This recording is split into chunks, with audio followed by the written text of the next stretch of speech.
Hey, you, do me a favor, subscribe to this channel. Hey guys, welcome to another episode of Midnight Madness Chats with Hardman.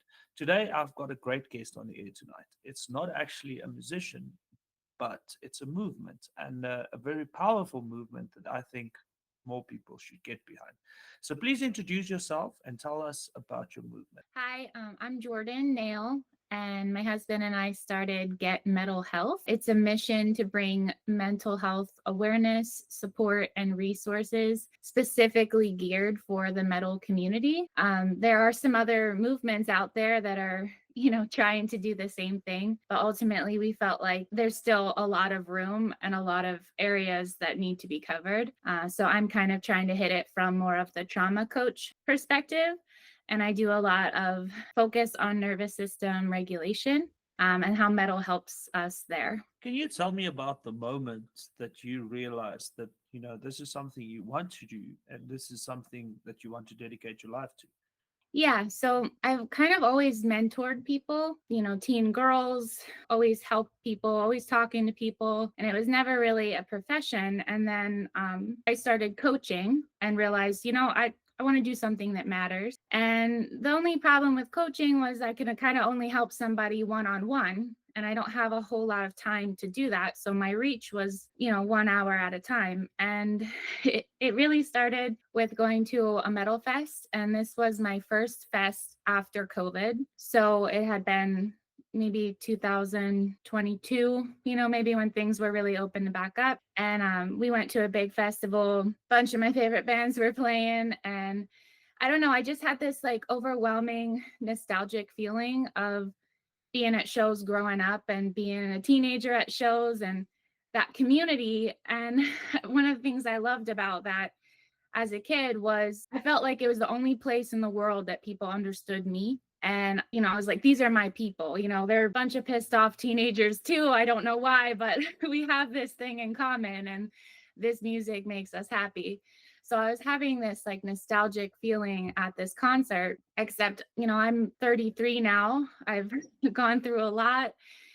I've healed through a lot. There's still a lot that I'm working on with myself and my own personal goals. But being an empath, I felt like I was still in a room with a bunch of, hurt kids and a lot of people carrying a lot of pain still. And I left that concert with this overwhelming feeling of like, I just want to do something, like in a weird way. This has always been my connection. I always felt like being at a show, I was with family, even though they're strangers. But in between sets there was just this heaviness that I could not shake. And I was talking to my husband on the way home, like, what do I do? Like, these are our people. I want to do something. There was one specific moment in the women's bathroom that I think broke my heart. I was just washing my hands and everyone was looking at themselves and I saw no self-love. Like I just saw, insecurity and irritability, and I don't know, it just hit me. So the whole drive home, we were out of state, 3-hour drive home was all about what can I do? How can I give back? And my husband ultimately said, do the most thing that you could possibly do. And that's something with metal music and mental health. And it just started with an Instagram from there. Like, let's at least get an Instagram account going. Let me find my comfort zone. Let me throw some things out there and see if this is even something people want. And I've been small growing, but there's been overwhelming support as far as people messaging me and saying, I appreciate what you're doing. This is awesome. This is helpful. So even in my small little world, if I'm changing a couple lives or making someone's day better, it's been really worth it so far. So I was actually speaking to a friend of mine the other day. He's a friend of mine from the UK, and he's been struggling with some heavy depression. And I actually said, that this is a serious problem, and metal is a way to escape from the world. Um, and I had a similar conversation with a friend of mine in Joburg the other day, and the thing that I said is, metalheads have been outcasts sort of their whole lives. They've been the sort of a little bit of, say, let's say, weird kid, or the kid sitting in his room with no friends, like just blasting away the metal. And I was thinking about this concept quite a bit, and it is the truth. Metal Metal saved me. I know for a fact metal saved me. I was a weird motherfucker. I had no friends, so metal made me feel like, hey, I'm part of something. And then started going to shows and things, and I was like, holy shit, there's other people like me. Tell me a little bit about. There's a specific mushroom trip that also had a very big influence on the decisions you made and so forth. Tell me about that. Well, I guess I'll start with I have complex PTSD, which means that the trauma isn't like a few isolated incidents. It's kind of been going on for quite some time. So that makes it complex in nature and a little harder to understand your triggers and work through. That being said, with PTSD, there's not a lot of, they say there's no cure, but there's been a lot of really good studies with mushrooms and psilocybin and ways that that turns off the fear receptors in your brain and helps you feel safe. So there's a lot of studies happening with PTSD and using mushrooms medicinally, specifically to help with that. So I'm not like, I don't like to party really. I like to be in control. That's part of what I've noticed in my own healing journey is I need to be in control of everything that's going on as far as I don't want to be on a substance. So that just being said, the concert that I just told you about, actually, I left out that part. It was my first show in a few years. So I thought, I'm just going to get on top of it. I'm going to microdose just a little, make sure my fear receptors, like I'm more in control when I'm at the show and I feel good. And I don't know, I don't know what happened that day. If maybe I had a little caffeine, I didn't eat enough, I'm not sure, but that microdose turned into like a trip. Like it was fully hit me. And luckily I was on, my friend's bus and just hanging out with them. And then I realized, oh, I don't want to leave the bus. It just, everything kind of started and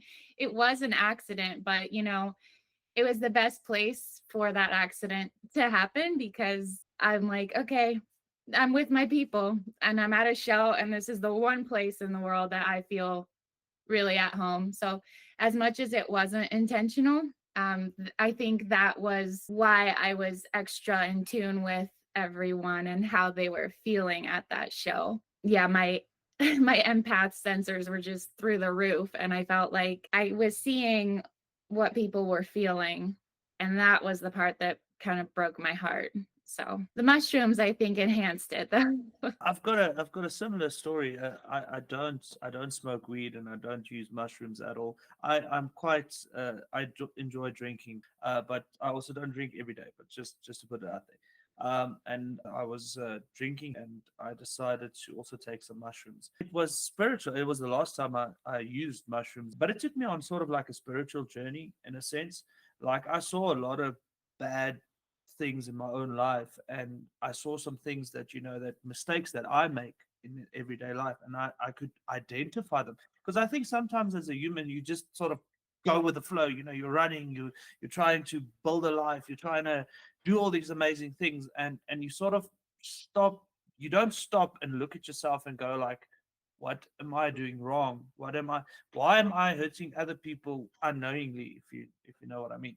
So I do think it's a very good spiritual connection. Not that I'm saying go ahead and take mushrooms. That's a very bad idea. um, but I think it could be spiritual in a sense. Because I mean portals opened up above my head. It was crazy, like Yeah, insane. Um, I believe you. but it was healing and it was spiritual, and what I was able to figure out some bad things about myself and basically developed on those systems. So but getting back to your mental health and things like that, so we in South Africa, so I've never left the country, so I would speak out of my experience in this country. We have quite a lot of mosh pits happening at shows. And someone a few years ago said to me, a mosh pit is, because I didn't understand, why are these people attacking each other? Which is the general, people think like these people are trying to punch each other, but that's not it. And he said the mosh pit is there to get rid of your negative energy. And so, I had some things going on, and I joined a mosh pit, and just the energy, like it's insane. It like everyone's like going crazy. We're running, we're bumping each other, but there's love. It's done. It's a weird thing to say, but there's love, and like you're able to release your anger and release that negative energy. So tell me a little bit about that and your experience with mosh pits and the energy that happens during those mosh pits and things. Yeah, no, that's a great thing to bring up. Well, I guess just moshing and shows really kept me alive growing up.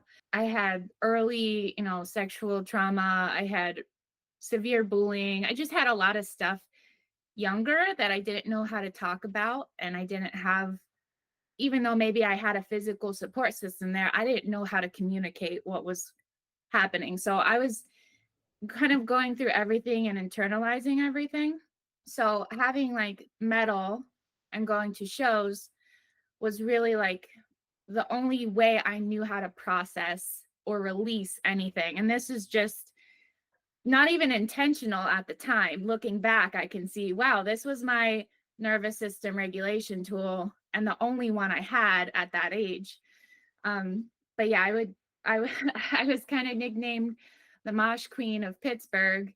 People would line up and take their pictures with me. It's kind of hilarious looking back, but I did another way that I stayed taking care of myself was martial arts. So I did Muay Thai and MMA, and so it helped. I had some cool tricks, in the mosh pit.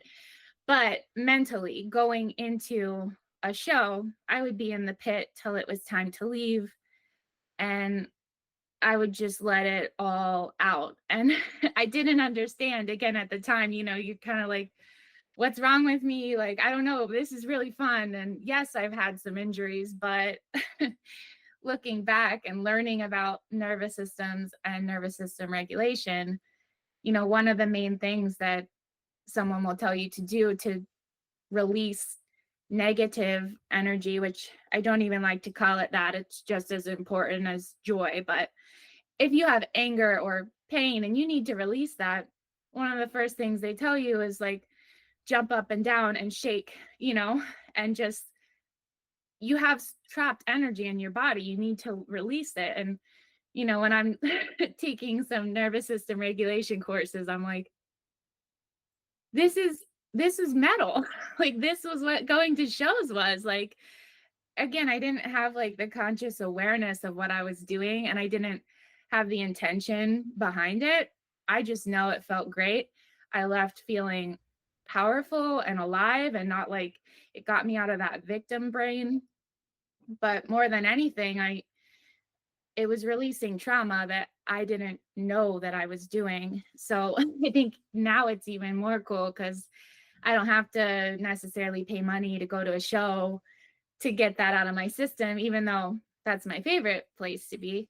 But yeah, like if I notice I need to release something, like I can do that in my living room and I'll put on music. And, what's the difference between someone, jumping up and down and shaking their arms and, hardcore two-step? It's the same thing. So it's nice if you really understand your nervous system, you can put more intention behind, listening to metal and releasing negativity or pain that's in there. Another cool thing is, I think it was probably like 6 years ago, and I was on a call with my therapist, and I had on like a Born of Osiris hoodie, and she's talking to me about safe anger. And she's asking me, because anger is something that has hurt a lot of people. We have we have a rough concept of anger because of how it has felt towards us. So she's asking me if I ever experienced safe anger, and I'm like, no, because all I'm thinking is like a flash of memories of people being really angry and scary or aggressive to me. So I'm telling her no. And she's like, I noticed your hoodie, Born of Osiris. And I'm like, my therapist knows what band this is? That's kind of crazy. But she's bringing up my hoodie, and she's like, so that music, is that maybe a way that you experience safe anger? And I'm like, again, like fireworks exploding in my head, like, oh, wow. Yep. So that's been like, again, my tool my whole life that I didn't realize. And I think the counterpart to that is that so many people, especially in the healing realm and profession, whether it's more spiritual and Reiki or if it's therapeutic, a lot of, professionals and people who are into the healing movement are still very uncomfortable with processing things that don't feel good and don't feel like joy or peace or happiness. And I like to say that like anger is just as important as joy, and pain is just as important as peace. And, if you're only comfortable processing those happy things or suppressing the negativity and telling yourself that you're okay, you're just storing that in your body and turning it off, so you end up, I think, more depressed and more flat because you're not allowing yourself a whole array of emotions and expressions. And you can't really do that. I don't think you can just turn off anger without turning off joy. Like you end up numbing altogether. It's important for me to say, like if anger makes you uncomfortable, you should probably find a safe way to process it that's not hurting anyone. And, metal personally doesn't just release anger for me. Metal makes me happy too, and makes me feel powerful and makes me laugh sometimes, depending on the genre. But I really think metal should be for everyone. And if it makes you uncomfortable, that's even more of a reason to listen to it, because there's a reason why that anger is triggering. So I think metal has a very negative image. So it is, I always say it's an eyesore, which is kind of like a joke, but it is, normal people that are not introduced into metal sort of see it as Satanism, and we can carry on with all the negative things and people that beat each other and all those things. But they don't understand. For a lot of people, like myself and yourself, metal is an escape from the world. So you were telling me a little bit earlier about very abusive past and things. So I myself also came out of a very abusive household, where I used to get beat myself. I used to play guitar, and then my stepdad was kind of an asshole. So he would, like, if he hears me playing guitar, he would beat me. And one no, time he broke my guitar and like all sorts of stuff like that. But he was also very abusive towards my mother. He was always beating my mother in front of us, all those type of things. And I kind of sat with all of that, and I found metal at a very young age. And I was listening to, back then, not really heavy metal. We were listening to Metallica and, the now you can call it the oldies, I guess. That kind of, just the rage in the music helped me to process my rage, because I was a young boy living in this very bad household, and I couldn't fight back. I couldn't. This is a adult man, and he like throws me around like I'm nothing. So I couldn't fight back. So I processed a lot of my anger with the music, and it's not all Satan and things. And that's a lot that I express with my band. We are anti-GBV band. We've got a song called Tainted that's anti-GBV because of what I saw growing up and all that. We have the songs about depression, anti-drug abuse. So it's not all that bad. It's people have this image: metal is bad. All of the metalheads are drug abusers, and I think that's one of the big challenges, to convince people, like, hey, come to the show. It's really not that bad. It's therapeutic. It's great. So let's talk a little bit more about these challenges that you face. When you are working with people that might not be that heavily into the metal. Let's talk about the challenges you face with those people. I don't have too much experience, honestly, working outside of that bubble because When I first got into this, my mentality was really more focused on helping the metal community specifically. Not because I think we need help, but more in a way of like, I want to give back because I really wouldn't be here. I wouldn't be here if I didn't find that community as a kid. So it was more of like, this is where my heart is, and this is where I want to give. Outside of that, I do work a lot also with abuse survivors, and that's kind of like another passion of mine. So I've helped lots of women, it's kind of some vigilante stuff, but help them escape or help them, get the resources that they need. And then also, as not even professionally, but coaching, because a lot of times when you get out, you don't have money. So I coach women after abuse just to help them, get on their feet. And it's a lot on your nervous system after that.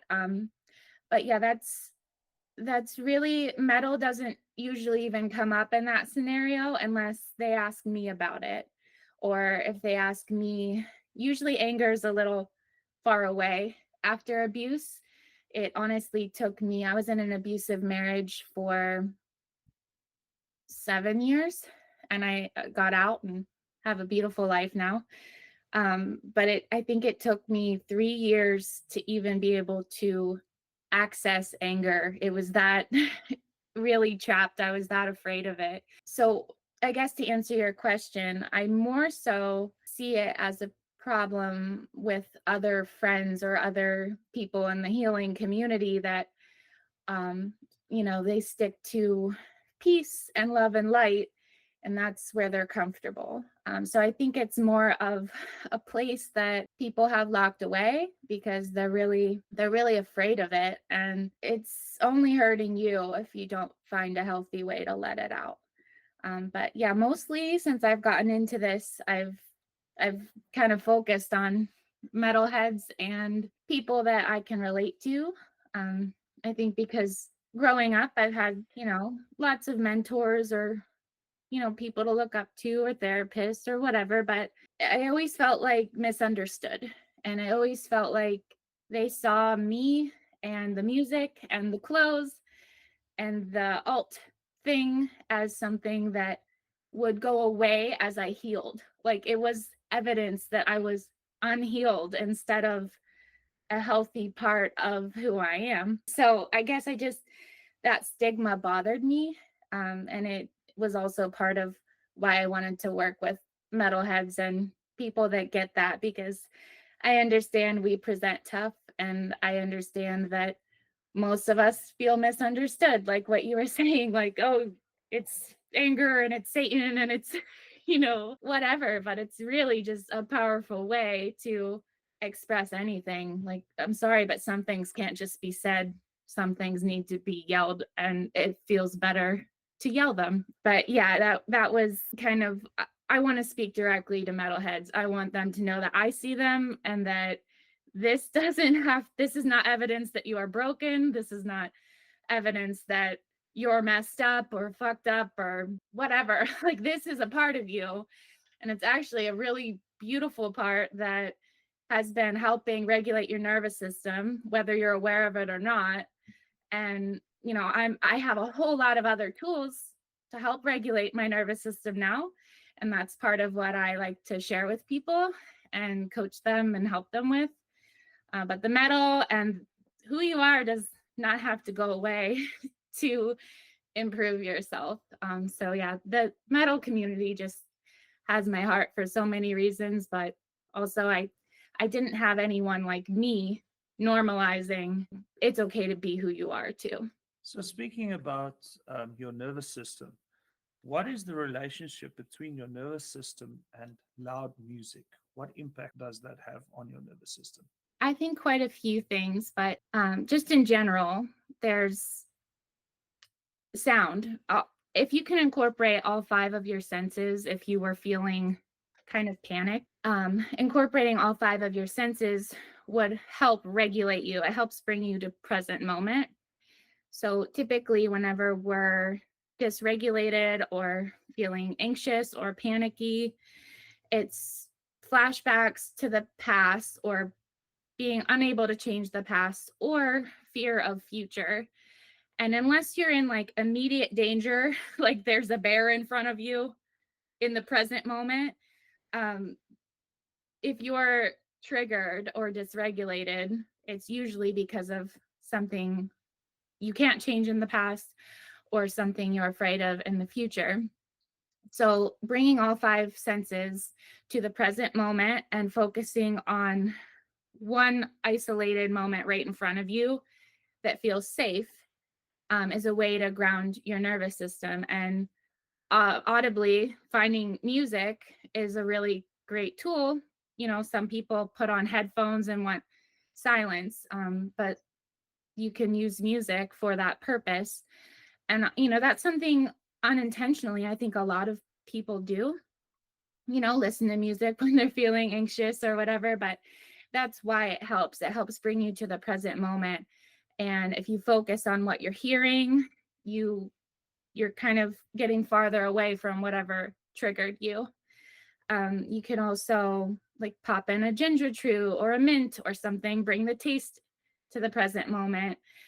Take a bath or get in the shower or dance, you know, get something. If you can get all five senses, it's even better. But metal specifically, I think helps when you're triggered. There's survival modes. So there's fight, flight, freeze, and fawn. Most of us will get triggered and we get stuck in one of these states. And they're pretty self-explanatory. Fight, you feel aggression. Flight, you feel like you need to get away. Freeze is kind of like that instinct to play dead, like don't move, it's better to stay still.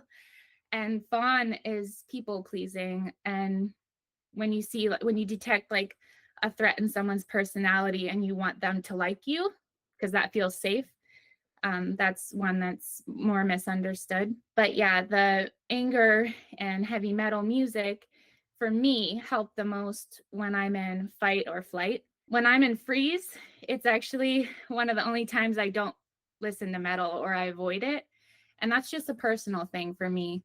When I'm in freeze, I prefer silence and slow movement, and I help myself work out of that state. But when I'm in fight or flight, it helps me a whole lot because it gets me, kind of taps me into that primal, more powerful stance and out of that victim mentality. But when I'm listening to metal and I'm in one of those triggered states, I feel indestructible. You know, it gives me that power. There's also the nostalgic thing that helps me if I listen to older music that helped me when I was a kid. But yeah, metal specifically can help regulate your nervous system because it is just that raw emotion too. You know, it's very muted in society. We don't get to experience it in a healthy way.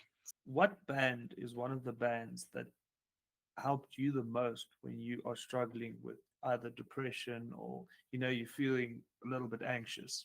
My first live show was the Black Dahlia Murder. So I was probably like 13 when I went to see them. And I didn't have like a huge concept of really metal yet. Like I knew like, I don't know, maybe Atreyu and Korn and Slipknot, you know, like I knew some bands, but I didn't know that like the whole sub genres existed. And my friend invited me to a metal show and I didn't really know what I was walking into, but that was the first time. And it's so sad because he's, you know, the front man is not here anymore, but seeing him shirt off, heartburn tattoo, he always was fist bumping and he was always smiling. And seeing this contrast of this dude is so happy up here, and then there's a mosh pit in front of me and everyone is screaming their face off but feels good.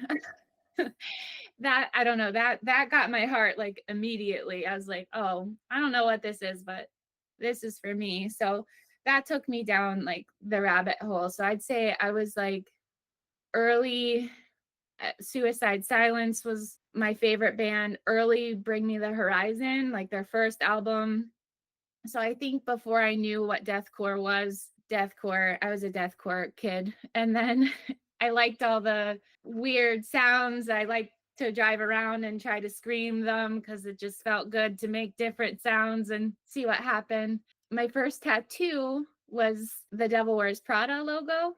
So that was another one growing up that got me because it stood out to me. The lyrics were different. The lyrics were more like positive, and probably because they're like religious influence. I that was one of the first bands I really became obsessed with and maybe used for more than just processing anger or silliness and making silly vocals. But yeah, the Devil Wears Prada, I think, helped me the most for a few years when I was like at some really low points. I still, all their albums, I could just go through, in my head. And they're actually one of the bands that they've changed their style so drastically. And I still like them. Usually when bands change their style, I get a little stuck and stubborn about it, but it's been cool to see how they've evolved. Now, I would say I really like bands who are kind of doing their own thing and playing with new sounds.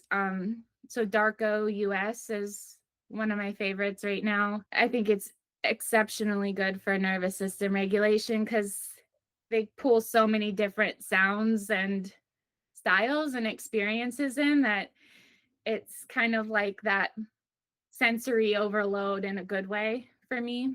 And I love all the crazy deathcore stuff that's happening right now with vocals. Like Lorna Shore came in and started making really weird sounds. And then we have just a bunch of cool bands now that are, I think, really flexing what a deathcore vocalist can do. And that's always something that I don't know why, but it brings me so much joy to hear. But aside from that, it's been really cool because I think a lot of the, we'll say, positive metal growing up was more rooted in religion, which I respect faith and, religion. It's just not something that's healthy for me personally. I like a more open-minded concept to the universe. I think it's cool that there's a lot of bands, like you and Altmaier, and there's a bunch of bands that are making mental health focused music. There's bands that are, the Curb Stomp the Predator is a band that's just making music to empower women and like fuck predators, like using their voice that way. There's just a lot more powerful messages in metal now than there were growing up. I think it kind of was black and white, like, oh, there's metal and then there's Christian metal, and now people are just passionately screaming about whatever they want. And so I think it's been cool to see how the genres have changed, and people are, I think we are in a generation of people that are more aware and really focused on healing and putting intention into what they're doing. So I think that's a cool thing that most people are missing that don't listen to metal. They don't understand just the passion that goes into the people and the messages and the connection between the bands and the fans that you just don't get with other music, I don't think. Not to this level. Talking about something like you were mentioning all these great bands. So being South African, we don't get the opportunity to have so many great bands come to our shores. We have had Black Dahlia Murder, so the big bands don't always come here. But I remember when I was fighting addiction, I had some serious addiction issues that I had to sort of manage or get over. And I was listening to an Asking Alexandra song, and the song was called "Don't Pray for Me." And the thing about it is, like, everyone was so church driven, like, oh, go to church, it will be better. And like this song, Danny Washnop had some heroin issues in his life, and there's a specific performance where he lost his mind on stage, and I think he sort of passed out on stage. I don't know the complete story. And they took that sort of soundtrack and they put it into the song. And then the song is just, I don't want you to care. I don't want you to feel. please don't pray for me. Like I am fucking dealing with this shit. Let me deal with the shit. And while I was there, like fighting all of this, and the whole world sort of like, let's call it judging me because of my stupid decisions, that song like carried me through all of it. So it was such a powerful song because every time I heard that song, I just said, you know what, fuck this. I'm fucked right now, but I'm gonna get over this. I'm gonna get better. Like, and it's been a few years, and I have been very good. You know, I don't even, like I mentioned earlier, smoke any weed or anything like that. Even though I don't have no issues with weed, I think it's great. I think Yeah. it helps people a lot, but not, it's not for me. Um, but yeah, I just think that it's such a powerful tool, and I love what you're doing. We're coming to the end of this chat. I think it's great. I think you need to keep doing what you're doing, and I need people to reach out to you. So how can people reach out to you? How can people get involved? How can people help you with this movement? Well, first, I just congratulations for overcoming that and a lot in your childhood too. I think people are resilient. It breaks my heart that they shouldn't have to be, but um, I love meeting people, and thank you for sharing some of your story with me as well. That's really empowering. So thank you. Yeah, to get a hold of me, I do have a website, getmetalhealth.com, and there's free resources on there. I have some gear. This is my slogan. It's just you fucking matter. So if there's anything that I want people to know, that's it. So I'm hoping that we can go to some shows and see a lot more of that on people and just aggressively tell people that they matter. So I do sell that on my website as well. Instagram is at Get Metal Health. There's a bunch of free resources on there. My direct messages are always open, and I'll do my best to hear you. And if I can't personally help, then I'm going to get you resources or, refer you to something that I think would be a good fit for you.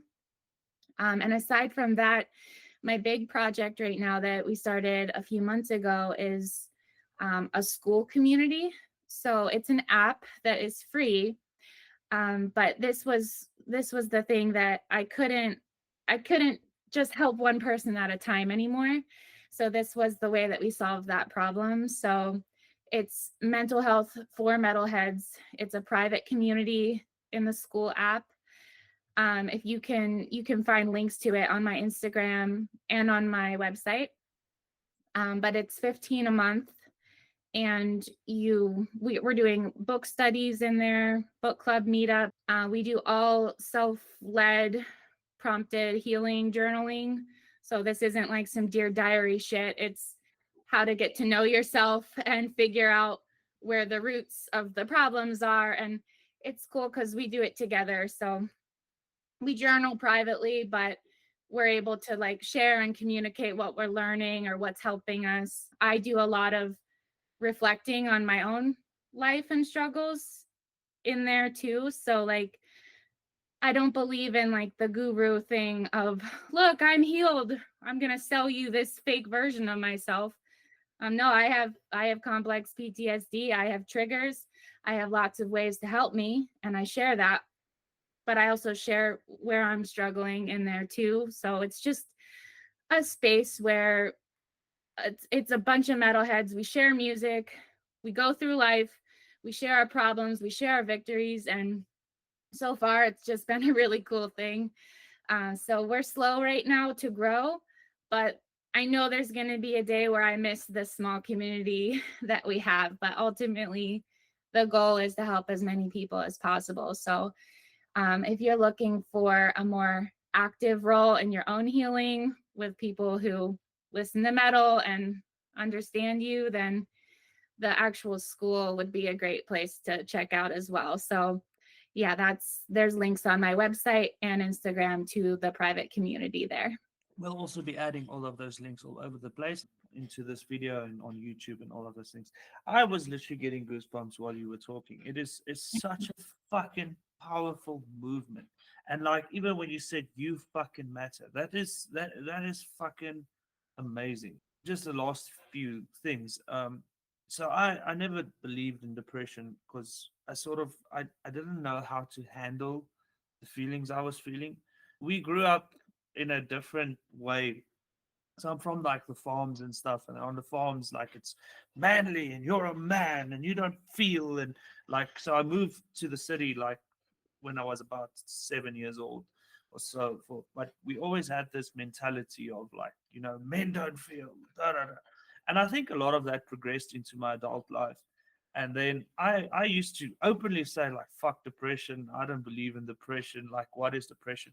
And I realized like, it's a fucking real thing. I was actually, I do a lot of research when I write music. I like basically go into details with it, and I wrote the song about depression called The Void. And working with people and learning what they're going through, like fucking I learned so much. And that, you know what, you fucking matter. That is a fucking powerful statement. I love it. I fucking love it. And even with the GBV, I think a lot of people, they're sitting in their rooms or their homes or wherever they're sitting, and they're like, fuck this, I'm alone. I'm sitting here, I've got no one, I've got nothing. And people are not aware that there are communities and channels that they could, channel their rage or their anger or their anxiety Mhm. and fucking get better because you fucking matter. So Mhm. thank you so much for your time. I really, really appreciate it. I think what you're doing is fucking amazing, and keep Thank you. going at it. If there's anything you would like to add, you're welcome to do so. Yeah, well, thank you so much for having me here and letting me hopefully reach more people. But yeah, no, I really do mean what I say. And I'm not in this for money. Like I quit working. I'm a homeschool mom. I just want my life to be of like love and reflect that. Yeah, I get some crap sometimes, on Instagram, or people, why are you targeting metal people? You think they're broken? Or, oh, why are you targeting metal people? Or you're trying to get money from them? And I'm like, no, like I'm not a poser. Like this shit kept me alive. And I really just, I lived so much of my life thinking I didn't matter at all. And that's why I was in abusive relationships. And that's why I put everyone else before me. And I don't know, I managed to hang on by a thread, but if I'm still going to be here, then I don't want anyone to feel the way that I felt for most of my life. And that's really my heart, and that's really why I'm doing this. So if you're looking for a family, like that's what mental health is. It's the metal community, but also like, hey, we're all in this together. We're all really trying to live the best life that we can. We're trying to get over addictions or work through depression actively. It's an active movement. It's not a non-productive, we just sit around and whine thing. This is really for motivated people that are looking for connection and support and family. And that's what it is. So I guess my only thing is, don't put yourself in a box and say keep trying to do it alone. If you need help, if you just want to do it next to somebody, come heal with us. That's what it's all about. So Until next time, I've been Hardman.